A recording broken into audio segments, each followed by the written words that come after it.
Eң таң калышчысын айтайынбы? Шайтан да бар. Адамдардын көбү сол кол менен жейт, билесизби? Көбүн сол колго салып койгон да булчу. Шайтанчы. Чоң эле кишилер. Чоң эле аталар, энелер, эми же билбейтпи, же укпаганбы, же унутуп калабы?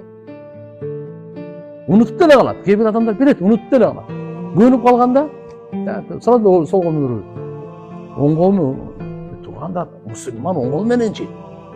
Эми үзүр болуп калса, ооруп калса, же оң колу жок болсо, же гипсте жана башка бир нерсе болуп калса, а түшүнүктүү. Шарият ага деле уруксат берет сол кол менен. Уруксат берет. Бирок оң кол менен, сол кол менен шайтан жейт деген пайгамбар.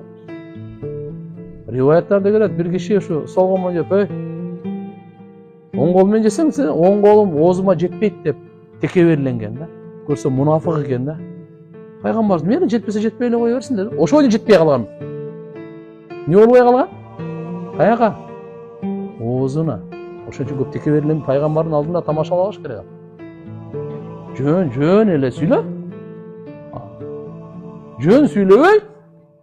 Оң кол оозго жетпейт да депчи. Мындай кылып. Азыр деле анча-мынчалар чатып ошого. Сен кимсиң деген да. Пайгамбар айтып койгон, мейли эми. Өзүң айткандай болсун. Ошондой болуп калды мына. Мына сага. Сол кол менен жегенде шайтан чогуу жейт. Чогуу жейт. Аны шерик кылбой эле өзүңөр жей, айланайын. Кандай дейсиңер? Чогуу